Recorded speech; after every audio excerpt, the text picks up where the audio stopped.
Hello and welcome to the latest episode of AllRounders 10.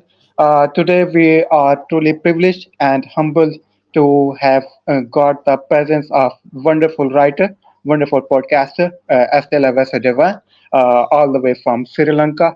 She features on Wisdom as well. She features on podcast with Jared Kimber as well. And uh, if you are not aware of her Twitter handle, that is in the video description as well.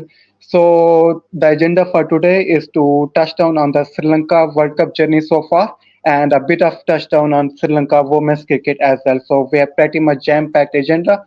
And meanwhile, you can also share your thoughts in the comment box while we are chatting. So along with my co-host Usama, we formally welcome Estelle. Estelle, hope you are doing good despite the bad form of Sri Lanka. Yeah, I'm doing all right. Thanks so much for having me, guys. It is our pleasure. And viewers, hope you are as much pumped as myself and my co host Osama for this show. Please get involved in the chat with your thoughts as we move along the topic. So, coming on towards the Sri Lankan dramatic collapse, being Pakistani, we can analogize how it feels because we dramatically collapse against India. So, I want to play a virtual game with you that is a wheel of blame.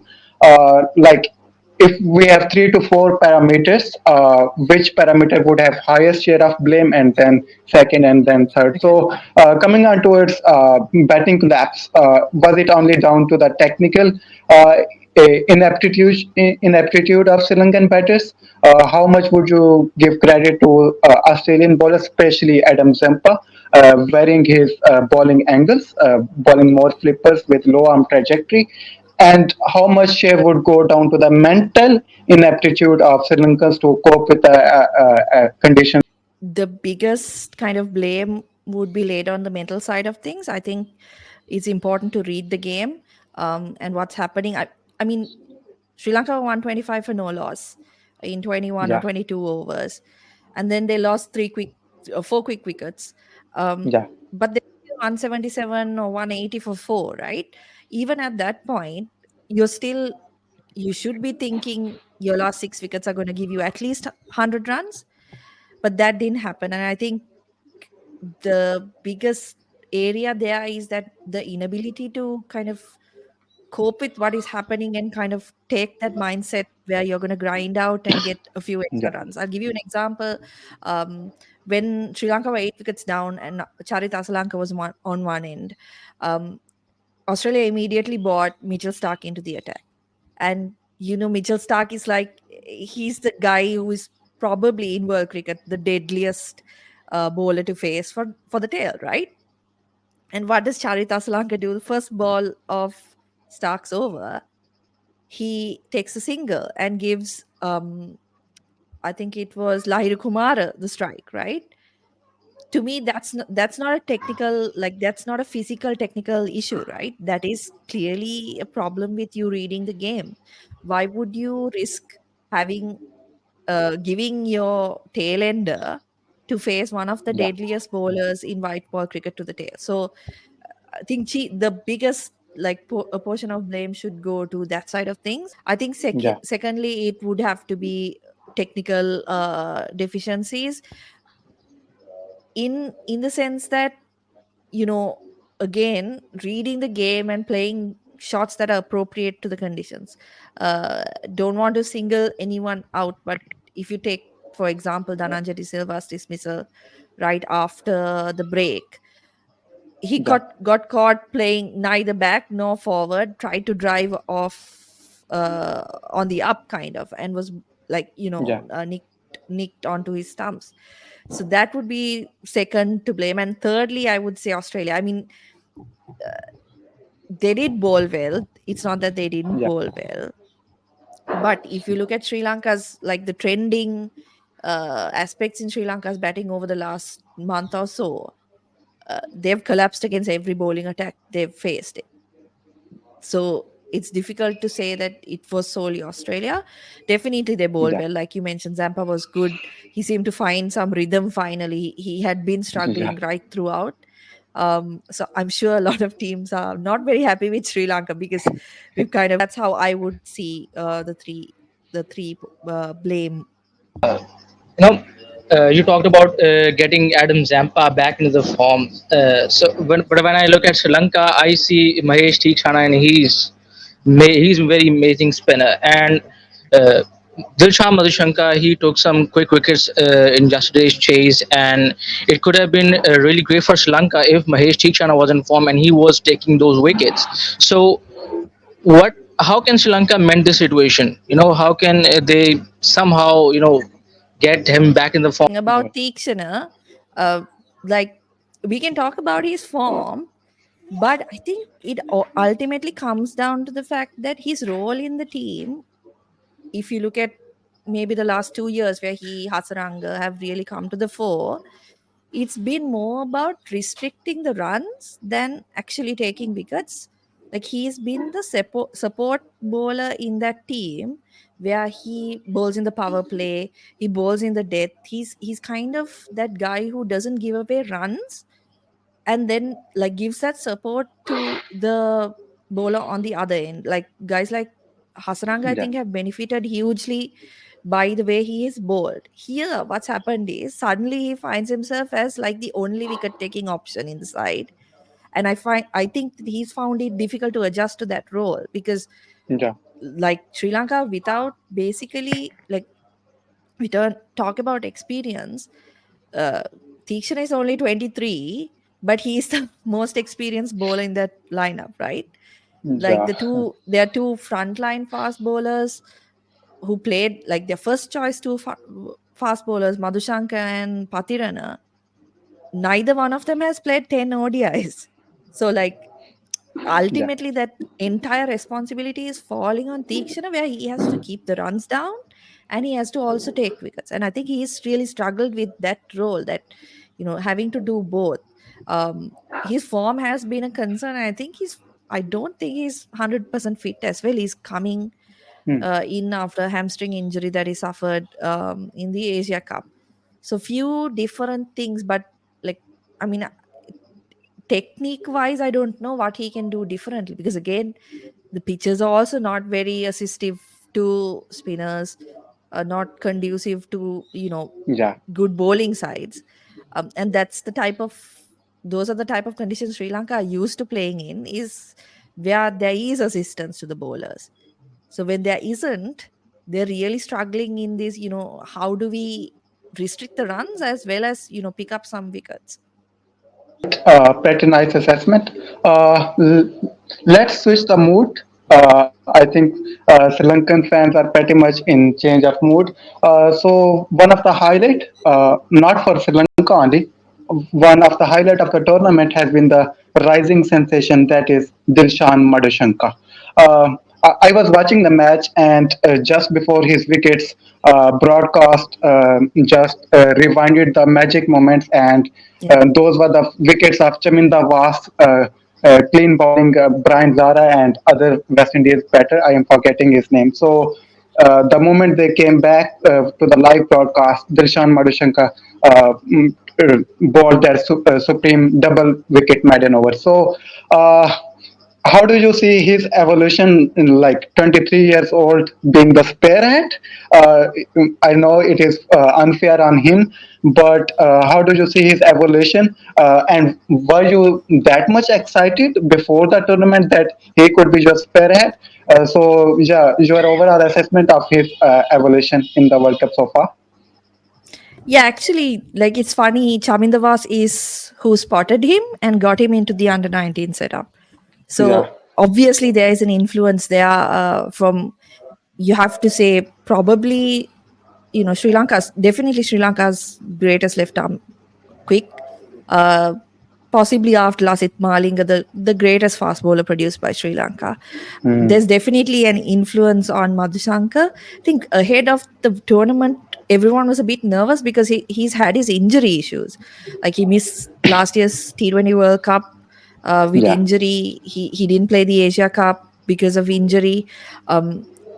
He's obviously a really exciting prospect, and I think the like you said, the highlight for Sri Lankans through this tournament is that so far we've seen, from what we've seen, he looks like someone who can really, be one of those long term prospects and play for a Yeah, long time for Sri Lanka.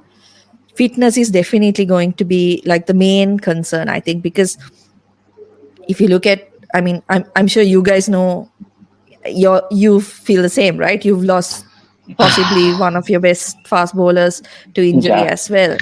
So like with T20 cricket and like the calendars being so full for at least the top 10 nations in world cricket, that's going to be the main concern. And I think Sri Lanka cricket will do well to kind of build him up a little bit to get him stronger so that he doesn't suffer those recurring injuries, like he's had a side strain, which is kind of, not a good sign for a young fast bowler, right? yeah. So that'll be the main concern. But of course, like, very very exciting prospect for Sri Lanka. It is unfair to him that he's leading the fast bowling attack so young and so Yeah. early into his career, but he's taken up that responsibility quite well, I think, at least so far in this tournament. Mm. Finalists. And I still said that these are just three matches. Anything can change from this point onwards as well. And I feel like Sri Lanka still has that fight in them to better in this tournament, and they can challenge for the top four spots. So, in your views, what can Sri Lanka do? Like, uh, what's the best case scenario for Sri Lanka right now for this tournament? Yeah, I think even coming into the tournament, of course, you want to believe that you can make the semifinals, but looking at the teams that Sri Lanka were coming up against, it was always going to be tough. Right now, I think mathematically there is still a chance, and it's helped by, results where, Afghanistan is beating England. Results like that definitely help, because it kind of evens things out a bit. I think apart from India and South Africa have had, I think, uh, their third game today will be against the Netherlands, right? They've kind of not had as tough a start to the tournament as teams like Australia or Sri Lanka. Where, I mean, Sri Lanka played three tough teams right up front, right? Um, so apart from those two teams, I think still number 3 and number 4 are open, right? So it could be Pakistan, it could be New Zealand. England could make a comeback. Australia's got their first win of the tournament. So if you think about it in that way, particularly with the fact that Sri Lanka have played South Africa and Australia, who they would have considered tough to beat. Pakistan, I think it was a 50-50 chance, right? Particularly because they beat them in the Asia Cup. They would have seen that as a 50-50 kind of game.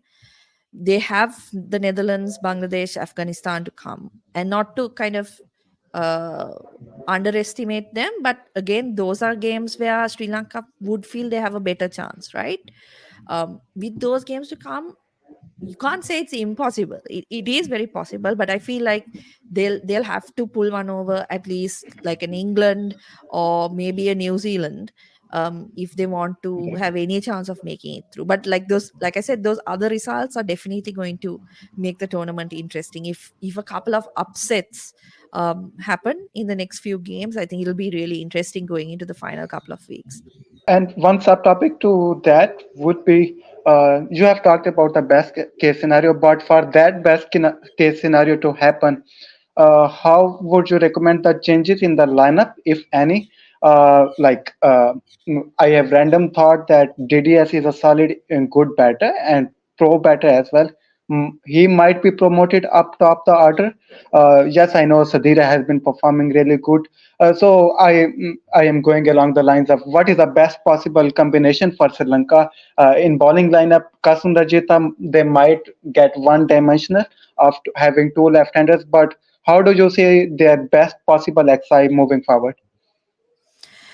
Yeah, see, the thing is with the squad that Sri Lanka have brought, there aren't really that many changes that they can make as far as Hmm. I'm concerned. Like, I mean, you spoke about Dhananjay De Silva.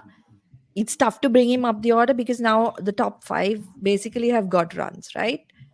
So I don't know if they'd want to disrupt that, because Adira, like you said, has been, he's had a couple of failures, but he's been pretty Yeah. consistent.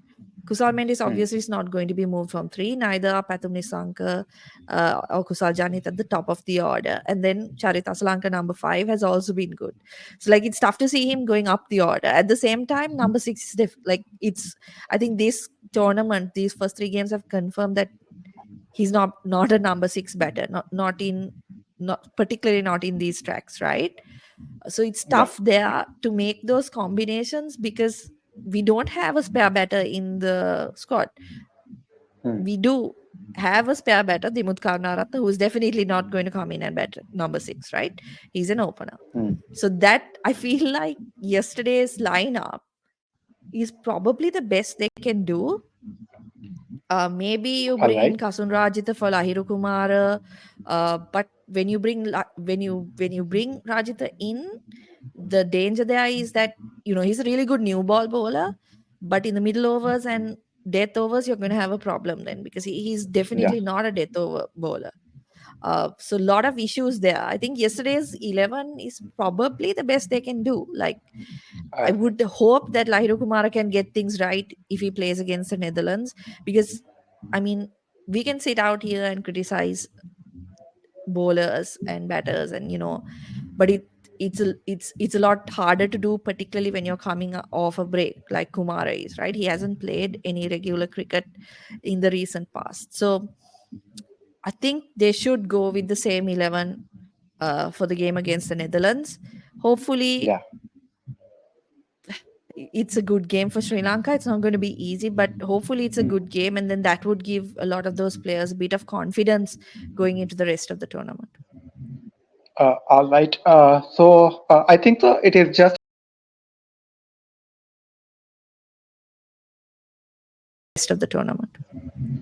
All right. I think it is just a little bit time to interact with viewers and give a bit of breather to Estelle, who has been brilliant so far of her assessment. Viewers, my simple question to you from ARD platform is: how many wins Sri Lanka are going to get in this World Cup from remaining 6 matches? Get your comments in the chat box. We would like to have your thoughts. So now I think it is about the time that we completely change the like genre of that show. We are moving towards women's cricket of Sri Lanka, and I think, as I mentioned, Dilshan Madushanka has been the revelation of World Cup in women's cricket, pretty much all around the globe. There is one name that is pretty much the face of cricket, and that is Chamari Athapaththu. My two short questions. One is relatively short. That is, the century she scored against New Zealand. Is it one of the best innings of all time, like all time from any international batter to chase down that 191 total in 36 overs? Sorry if I am getting it wrong, but I think so. It was around that margin. And second question, with Chamari Athapaththu being, she is on the wrong side of 33. Unfairly, we would have wished to see her performing more and more. But considering the current setup of Sri Lankan pool players, do you see Harshita and Vishmi Gunaratne like the possible close alternatives to take up her role once she departs from the international arena? So, your take on Chamari Athapaththu. Over to you, Estelle. Yeah, Chamari's knocks, I think, against New Zealand, like you mentioned, definitely some of the best that she has played, particularly Yeah. because they came in winning causes, right? Like, I mean, the 170 she made against Australia in the 2017 World Cup, I think. Uh, Yeah. it was a great knock and against the best side in the world. So I would still rate that as her top knock, but Sri Lanka lost in the end, right? But these games, I think, Yeah. were winning. And like, first time we've beaten New Zealand, first time we've won a series against New Zealand. So like, when you look at the big picture, the context of where the runs came from, I think definitely phenomenal. Uh, I think it helps that Sri Lanka were chasing, because in my Yeah. opinion she prefers that as well, when she knows what she has to go after. In terms of replacements, I don't look, it's like you guys will never have another Wasim Akram, right? There's never going to be another guy as good as Wasim Akram. Uh, Yeah, there's never going to be you can't replace Chamari Athapaththu. There's not going to be another one of her. But definitely Harshita, Vishmi, there have been a couple of other batters in that side who've shown that, you know, maybe they can't do what she does, but they can definitely play that supporting role. And I know possibly Athapaththu's age is a conversation that a lot of people have. Like, I'm sure it was a factor in her not getting picked for some of the league, franchise leagues as well. Uh, mind-boggling. Yeah, yeah, but like, if she's fit and if she's playing as well as she is, you know, what's stopping her from playing until she's 40, right? Nothing. yeah. Fair point. Because Yeah, if you are in form and if you're able to bat like that, and I think in the past, people have always kind of, you know, relegated her knocks as it's come against lower ranked opposition, because Sri Lanka do play a lot of these qualifiers and they play a lot of cricket against yeah, teams that are lower ranked than them. But in the last couple of years, she got runs against India, she's got runs against England, she's got runs against New Zealand. Unfortunately, Sri Lanka don't play. She got runs against Pakistan in Pakistan, which is, I mean, I think one of the toughest places to tour as well. Um, yeah. Unfortunately, in this cycle, we don't face Australia. I think she would have enjoyed playing Australia in Australia as well. Um, so, like, you can't say she's got runs against bad teams. She's got all her runs have come against good bowling attacks. So, if she's in that form and if she's fit, I think we can we can think about her playing at least another 5 years, if she can Oh, wow. go Yeah, on in this fashion, right? So in yeah, that yeah, sense, having people like Harshita Samaravikrama, Vishmi Gunaratne in the side, that really gives Sri Lanka a boost, because in the past it's been about only Chamari, and now you're seeing that support from a few of the other batters. So it's definitely very promising signs for Sri Lanka. Hopefully next year's T20 World Cup will be something that they can really do well in, and it'll kind of cap off a really superb 18 months. in the comment box. Please make sure to hit the like button and don't forget to give a huge follow to Estelle on our Twitter platform. Uh, and he's chief editorial of thepapere.com as well. I forgot to mention in the intro, but I think it was a perfect time to mention it out now. So please make sure to give her the proper respect which she deserves for her wonderful work. So on that note, myself Ahmed along with Usama are saying goodbye to all of you. Stay blessed and Allah Hafiz.